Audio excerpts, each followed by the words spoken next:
जय हिंद बच्चों। तो लेकर आ चुका मैं आप लोगों के लिए। देखिए, सबसे पहले तो आपको एक छोटी सी चीज़ समझानी है मेरे को, वो ये है कि आर्गेंट प्लेन क्या होता है। टॉपिक के सीधा पे आ चुका हूँ मैं, फालतू बातें नहीं है। तो आर्गेंट प्लेन का क्या मतलब है वो चीज़ सबसे पहले समझेंगे। देखिए, अगर नॉर्मल प्लेन की आप बात करते हो तो उसमें एक्स एक्सिस होता है ना, कुछ इस तरह से, और वाई एक्सिस होता है, पता है आप लोगों को। अगर मेरे पास कॉम्प्लेक्स ना, बेसिकली आर्गेंट प्लेन या फिर इसको हम कॉम्प्लेक्स प्लेन के नाम से भी जानते हैं, ठीक है ना। अगर मेरे को कॉम्प्लेक्स प्लेन समझना है तो सबसे पहले आपको ये वाली चीज समझनी पड़ेगी, सिंपल प्लेन। तो सिंपल प्लेन भी यही है और आर्गेंट प्लेन भी यही है, बस क्या मेन डिफरेंस है वो चीज समझिएगा, ठीक है। जैसे कि मैं अगर बोलता हूं आपसे कि आपके पास 2,3 है, तो 2,3 आपके पास यहाँ पे कहीं पे लाई करेगा, मान लेते हैं ये वाला पॉइंट आपके पास क्या है 2,3। तो इसको जो हम कह रहे हैं वो सिंपल प्लेन वाला आपके पास x, y वाला है। ये वाला आपके पास एब्सिसा होता है, छोटी क्लास में आपको पता है, x वाली वैल्यू, और y वाली वैल्यू को हम क्या कहते थे, ऑर्डिनेट कहते थे। और इस पूरी चीज को हम क्या कह देते हैं, आपके पास कोऑर्डिनेट कह देते हैं, या फिर कोई एक पॉइंट बोल देते हैं, ठीक है। ओके, तो ये तो रियल वाले एक्सिस की बात हो गई, लेकिन रियल वाले एक्सिस किसको कहते हैं भाई, सिंपल एक्स एक्सिस को। तो इसको हम रियल एक्सिस कहते हैं, रियल एक्सिस कहते हैं। और ये क्या होता है हमारे पास, इमेजिनरी एक्सिस होता है, इमेजिनरी एक्सिस होता है। बोलो हाँ या नहीं। अब बात आती है तो सर फर्क क्या है फिर नॉर्मल प्लेन में और आर्गेंट प्लेन में। तो ध्यान से समझिएगा, जब हम नॉर्मल प्लेन की बात करते हैं तो उसमें हम आयोटा की कहीं पे भी बात नहीं करते। ध्यान सुनिएगा, जब हम नॉर्मल प्लेन की बात करते हैं तो उसमें हम कहीं पे भी आयोटा की बात नहीं करते। लेकिन जब हम कॉम्प्लेक्स की बात करते हैं तो उस केस में इसी चीज को हम कन्वर्ट कर देते हैं 2+2,3 आयोटा से। आई बात समझ में, 2,3 आयोटा से। तो ये जो आयोटा बता रहा है सिर्फ ये एक्सिस का फर्क है कि भाई एक्स एक्सिस को हम रियल एक्सिस कह रहे हैं, वाई एक्सिस को हम इमेजिनरी एक्सिस कह रहे हैं, और कुछ भी फर्क नहीं है। जैसा आपके पास सेम था नॉर्मल प्लेन है वही आर्गेंट प्लेन है, तो ज्यादा कुछ भी टेंशन लेने की जरूरत जो है आपको यहाँ पे नहीं है। तो 2,3 नॉर्मल वाला प्लेन के लिए हो गया, 2+2,3 आयोटा जो आपके पास वो क्या हो गया, आपके पास आर्गेंट प्लेन के लिए हो गया। बस सिर्फ आयोटा का फर्क है, और सारी चीजें वैसे ही कुछ होता था, कुछ भी जो अलग है वो आपको यहाँ पे देखने को नहीं मिलेगा।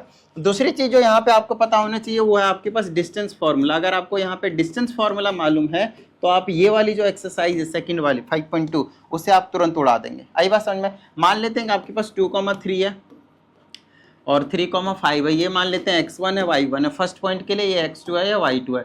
इसको पॉइंट A बोल देते हैं, इसको पॉइंट B बोल देते हैं। तो A और B के बीच का जो डिस्टेंस होता है वो कुछ इस तरह से लिखा जाता है, AB, A से लेकर B तक का डिस्टेंस, ये दोनों पॉइंट है, यहाँ से लेकर यहाँ तक का डिस्टेंस हमें निकालना है। तो आप लिख सकते हो x2 - x1 का whole square plus y2 - y1 का होल स्क्वायर। बताओ भाई, किसी भी तरह की कोई समस्या है यहाँ पे नहीं ना। तो ये चीज थोड़ा सा आप लोगों को ध्यान रखना है। आइए हम डायरेक्टली क्वेश्चन के ऊपर आ जाते हैं और आपको क्वेश्चंस करके दिखाता हूँ सारी चीजें, तो समझ में आएगा हाँ भाई इस चैप्टर में एक्सरसाइज में बेसिकली क्या है। हमसे कहता है आप डिस्टेंस फॉर्मूला का यूज कीजिए और प्रूफ कीजिए। ये पहला पॉइंट है, ये दूसरा पॉइंट है और ये तीसरा पॉइंट है कि ये जो है आपके पास वो है क्या, आपके पास इक्विलेटरल ट्रायंगल के वर्टिसेस। ठीक है, वो हो जाएगा। पहले एक चीज समझिए कि अगर मेरे को ऐसा कुछ दे दिया 3+4 आयोटा, तो इसे कैसे रिप्रेजेंट करूंगा। x की वैल्यू 3 है, y की वैल्यू 4 है, कहीं पे यहाँ पे आ जाएगा 3,4 हो गया, खत्म बात। अगर मैंने बोल दिया -3+4 आयोटा, तो x की वैल्यू -3 है, y की वैल्यू -4 है, -3 4 आयोटा, मतलब 3,4 ऐसे ही लिखेंगे हम। आयोटा इसलिए लगाते हैं ताकि इमेजिनरी एक्सिस मतलब वो y एक्सिस को रिप्रेजेंट करे और कुछ नहीं। आप यहाँ पे आयोटा लिख सकते हैं, कोई दिक्कत नहीं है। इसको आपको जनरली कॉम्प्लेक्स नंबर लिखा रहेगा तो प्लस के फॉर्म में लिखा रहेगा, प्लस के फॉर्म में लिखा रहेगा, तो घबराना नहीं है, एक ही बात, ठीक है ना। तो जैसे हम रिप्रेजेंटेशन करते थे वैसे ही रिप्रेजेंटेशन यहाँ पे भी होने वाला है। हाँ, अगर मैंने आपको ऐसे लिख दिया भाई, मैंने 2 लिख दिया, तो 2 का मतलब वो 2,0 है। क्यों, क्योंकि 0 आयोटा हो जाएगा और प्लस लगाएंगे तो कॉम्प्लेक्स नंबर को रिप्रेजेंट कर रहा है। समझ में आ रही है इतनी बात। तो कहाँ पे कैसे होगा वो हमने आपको यहाँ पे बताया। आइए अब जैसे कि यहाँ पे दिया हमारे पास 3 पॉइंट, 1 दिया है मतलब वो 1,0 आयोटा है, ठीक है। इसका मतलब क्या है, इसको आप 2 पार्ट में तोड़ सकते हैं, 2 को दोनों के नीचे भेज दीजिए। इसको मैं ऐसे लिख सकता हूँ, तो ये x की वैल्यू को रिप्रेजेंट कर रहा है, ये y की, ये x की और ये y की। और यहाँ पे भी लिख दूंगा -1/2 -√3/2 आयोटा, ये x की वैल्यू को रिप्रेजेंट कर रहा है और ये y की वैल्यू को रिप्रेजेंट कर रहा है। बताओ भाई, कोई भी समस्या है यहाँ तक नहीं ना, डन है, क्लियर है। अब ध्यान से सुनिएगा, अब क्योंकि ये पॉइंट बन गया ना भाई, देखो अब ये क्या बन गया हमारे लिए, पॉइंट बन गया है। और अगर पॉइंट बन गया है तो इसको मैं पॉइंट ए मानूंगा, पॉइंट बी मानूंगा, पॉइंट सी मानूंगा, है ना। और हमें प्रूफ करना है कि ये क्या आपके पास एक इक्विलेटरल ट्रायंगल के वर्टिसेस है। तो अगर इक्विलेटरल के ट्रायंगल हमें वर्टिसेस प्रूफ करना होता है तो हम क्या करते हैं, ए से लेकर बी तक का डिस्टेंस निकालते हैं, बी से लेकर सी तक का डिस्टेंस निकालते हैं, और सी ए सी कुछ भी बोलो, कोई दिक्कत वाली बात नहीं है। अगर ये तीनों इक्वल आ गए, भाई इक्विलेटरल ट्रायंगल क्या होते हैं बताओ मुझे, इक्विलेटरल ट्रायंगल क्या होते हैं? जब हमारे पास किसी भी ट्रायंगल के तीनों साइड्स इक्वल हो जाते हैं तो उसे हम इक्विलेटरल ट्रायंगल कहते हैं। तो आप ए बी बी सी और सी ये तीनों निकालेंगे, अगर तीनों इक्वल आ गए तो बस हो गया प्रूफ। ठीक है, चलिए तो यहाँ पे निकाल लेते हैं, ये क्या है 1 है, और यहाँ पे क्या आपको क्या समझना है, 0 आयोटा है। दूसरा पॉइंट क्या है आपके पास, दूसरा पॉइंट इसको क्या आप लिख लोगे -1/2 कॉमा आपके पास क्या आ जाएगा यहाँ पे √3/2 आयोटा। ठीक है, और तीसरे में क्या हो जाएगा -1/2 और -√3/2 आयोटा। बोलो कोई समस्या भाई? तो डायरेक्टली लगा दे फॉर्मूला टिडिंग करके। तो यहाँ पे पहले ए और बी के बीच में लगाएंगे, दिस माइनस दिस क्या हो जाएगा -1/2 -1 का स्क्वायर, x2 - x1 कर दिया, प्लस फिर दिस माइनस दिस कर देंगे तो ये हो जाएगा √3/2 आयोटा -0 का होल स्क्वायर, -0 का होल स्क्वायर। ठीक है, चलिए अब इसको सॉल्व कर लेते हैं। ये क्या हो जाएगा -3/2, -3/2 का स्क्वायर कितना होता है बताओ जल्दी, कितना होता है? -3/2 का स्क्वायर 9/4 हो गया, कितना हो गया आपके पास 9/4, प्लस में यहाँ पे कितना हो जाएगा भाई √3/4 हो जाएगा, देख लो अच्छे से √3/4 हो गया। क्यों? क्योंकि ये तो गायब हो गया। आयोटा स्क्वायर की वैल्यू क्या हो जाएगी -1 आयोटा स्क्वायर, और रुको रुको रुको रुको रुको रुको, आयोटा तो लेना ही नहीं है, आयोटा क्यों लिख दिया? चलो ध्यान से सुनना, सिर्फ आपको क्या करना है वैल्यूज को लेने, क्योंकि आयोटा अगर लोगे तो दिक्कत हो जाएगी, ध्यान रखना। ठीक है, वो मत ले लेना। अब यहाँ पे स्क्वायर जाएगा तो हो जाएगा 3, पॉइंट वही है, सारी चीजें वही है, सॉल्व भी आपके पास वैसा ही करना है, कुछ भी अलग जो आपको देखने को नहीं मिलेगा। तो 9 3 12 और 4 से डिवाइड कर देंगे 3, तो √3 आ गया आपके पास क्या, ए से लेकर बी तक का डिस्टेंस। तो बीसी का भी डिस्टेंस उतना ही आएगा और सीए का भी डिस्टेंस आपके पास उतना ही देखने को मिलेगा। डिस्टेंस फॉर्मूला हमने पहले ही बहुत सारी बार मतलब कर रखा है, तो कोई दिक्कत वाली बात नहीं है। ये बीसी की बात करते हैं, इसको और एक बार निकाल लेते हैं। दिस माइनस दिस करेंगे तो कितना आएगा बताना, जल्दी बताओ।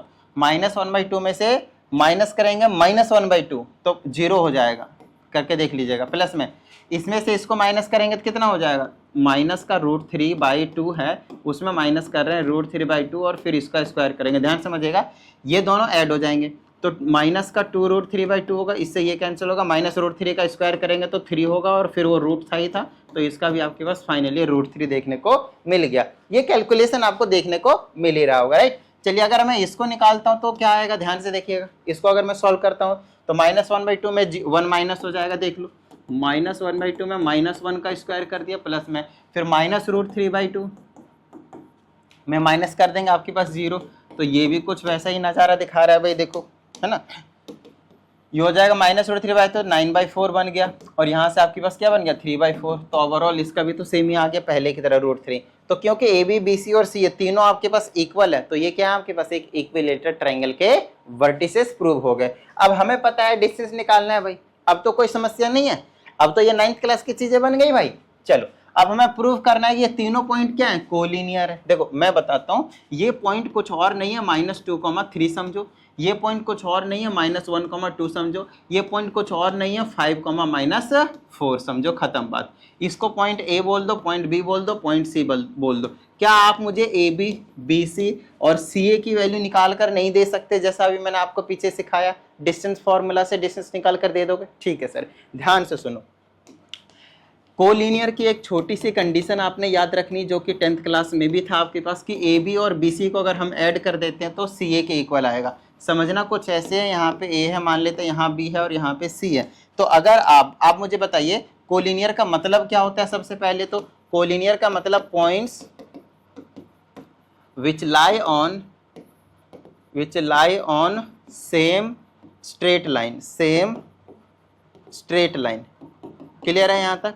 जो एक ही लाइन पे लाई करते हैं उसे हम क्या बोलते हैं, कोलिनियर पॉइंट्स बोलते हैं। तो जैसे ये तीनों पॉइंट्स कोलिनियर है ही नहीं बताओ, और अगर ये कोलिनियर होंगे तो बताओ मुझे ए से लेकर बी तक और बी से लेकर सी तक अगर हम डिस्टेंस को ऐड करते हैं तो पूरा ए सी नहीं आ जाएगा। ए सी बोल लो सी बोल लो, कोई दिक्कत वाली बात नहीं है। तो ये इसीलिए हम प्रूफ करते हैं इस वाले कंडीशन को, कि अगर इस चीज को सेटिस्फाई कर गया तो पॉइंट्स क्या कहलाएंगे, कोलिनियर कहलाएंगे। बता दो मुझे, कोई समस्या यहाँ तक?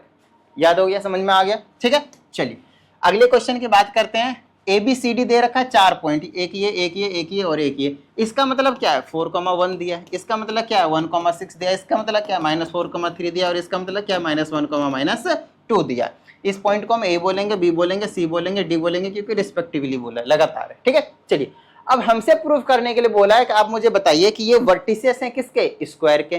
ध्यान से सुनिएगा, अगर मैं एक स्क्वायर लेता हूं, जैसे कि ये लिया मैंने, यहाँ पे मैंने पॉइंट ए लिखा, यहाँ बी लिखा, यहाँ सी लिखा और यहाँ पे मैंने डी लिखा, तो आप मुझे बताइए स्क्वायर की प्रॉपर्टी क्या होती है कि A B, B C, C D और ए डी या फिर डी ए, कुछ भी बोलिए, A B is equal to B C is equal to C D is equal to D A. ये चारों साइड क्या होने चाहिए आपके पास, इक्वल। तो क्या मुझे डिस्टेंस फॉर्मूला लगाना नहीं आता, मुझे आता है। मैं A B C C D और ए डी या फिर ए डी ए, ये चारों चीज निकालूंगा, चारों के चारों इक्वल आएंगे, गारंटी के साथ आएंगे। ठीक है, अच्छा उसके बाद क्या सर, ये चारों साइड इक्वल प्रूफ करते ये स्क्वायर बन जाएगा। बताओ मुझे, फटाफट बताओ भाई। रोम्बस के भी तो चारों साइड इक्वल होते हैं, वो तो नहीं बना।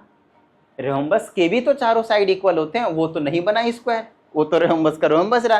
तो इस केस में आपको क्या करना है, डायगोनल्स मस्ट बी इक्वल। ये जो ए सी और बी डी है, ये दो कंडीशन आपको चेक करनी पड़ेगी। डायगोनल्स भी इक्वल होते हैं स्क्वायर के, रोम्बस के नहीं होते।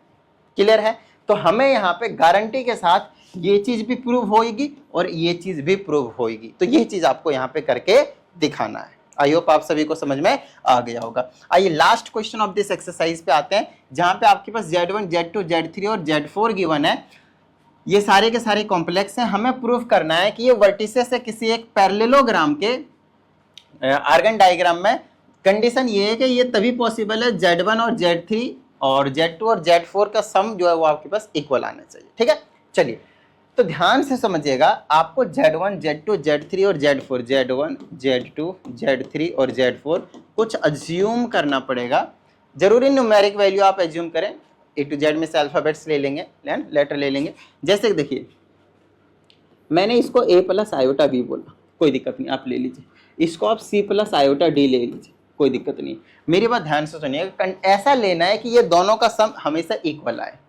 तो कब इक्वल आएगा, ध्यान सुनिएगा। मेरे को किसको किसको जोड़ने का है, Z1 और Z3 को। तो Z1 में ये है, Z3 में मैं पता है क्या लूंगा, वापिस पता है क्या लूंगा, मैं ये वाली चीज लूंगा, C प्लस आयोटा डी।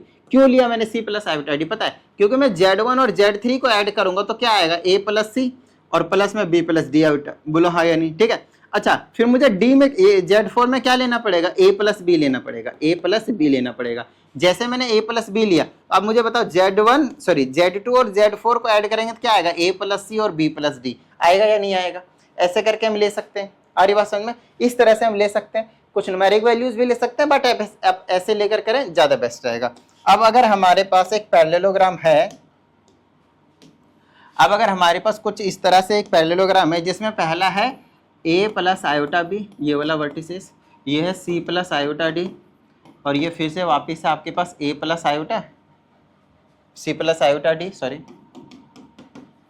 और ये आपके पास A प्लस आयोटा बी है ना। ये आपके पास A हो गया, ये आपके पास B हो गया, ये C हो गया और ये आपके पास D हो गया। ठीक है, अब आपको प्रूफ करने के जो वर्टिसेस होंगे ये समझना है, ये वाली चीज समझना है कि A है, B है, फिर यहाँ पे C और D है, कॉमा कॉमा लगा के C कॉमा D है और A कॉमा B है। ये आपके पास वर्टिसेस है, ऐसा आपको समझना है। अब क्योंकि इसे हमें क्या प्रूफ करना है, पैरेललोग्राम। देखो पैरेललोग्राम की एक कंडीशन होती है, ये इसके जो डायगोनल्स होते हैं ना वो बाइसेक्टर होते हैं। क्या होते हैं आपके पास, बाइसेक्टर होते हैं। और अगर बाइसेक्टर होते हैं तो आपको पता होना चाहिए कि मिड पॉइंट सेम सेम आएंगे। मिड पॉइंट ऑफ, ध्यान से सुनिएगा, मिड पॉइंट ऑफ AC, अरे भाई चल जा, ऑफ AC किसके इक्वल होगा, mid point of BD, mid point of BD। अगर आपने ये चीज प्रूफ कर दिया तो प्रूफ हो जाएगा कि ये क्या आपके पास एक पैरेललोग्राम है। तो AC का मिड पॉइंट निकालेंगे तो this plus this, A plus C by 2, समझिए हाँ या नहीं? ठीक है ना। फिर क्या आ जाएगा, B प्लस डी बाई में 2 आ जाएगा। किसके इक्वल होना चाहिए, A प्लस सी बाई में 2 और फिर से B प्लस डी बाई में 2। लो भाई समझ में आई इतनी बात? क्लियर है कि ये जो है वो पैरेललोग्राम के होंगे, लेकिन कंडीशन था उसके अकॉर्डिंग हमने ले लिया। अब ये और ये देख लीजिए सेम टू सेम है या नहीं है। मिड पॉइंट का फॉर्मूला तो पता है ना बाबू, ध्यान रखिएगा, ये चीजें बहुत ज्यादा काम आते हैं, हर जगह पे काम आते हैं। ठीक है ना। 2 पॉइंट का अगर हमें मिड पॉइंट निकालना होता है, जैसे ये x1 और y1 है, बता देता हूँ मैं, और आपके पास x2 और y2 है। भाई क्या दिक्कत है तुम्हें, x2 और y2 है, तो इसका मिड पॉइंट जो होता है ना, मिड पॉइंट आपके पास जो निकलते हैं वो कैसे निकलते हैं, x1 plus x2 divided by 2 और y1 plus y2 divided by 2। ऐसे करके आप क्या करते हो, मिड पॉइंट को जो है वो कैलकुलेशन करते हो। बताओ भाई, यहाँ तक समझ में आई बात? ठीक है, कुछ फिर भी डाउट रह जाता है तो आप इस नंबर पे भेज दें, आपको प्रॉपर वीडियो सॉल्यूशन मिल जाएगा। ठीक है, और अगर आप लोगों को पर्सनल क्लास की नीड हो तो आप इसी नंबर पे इंक्वायरी कर सकते हैं। तो उम्मीद करते हैं आप सभी को सारी चीज़ें समझ में आ गए होंगे इस वीडियो की। तो मिलते हैं अगली वीडियो में अगले कॉन्सेप्ट के साथ। प्रैक्टिस करते रहिएगा। जय हिंद।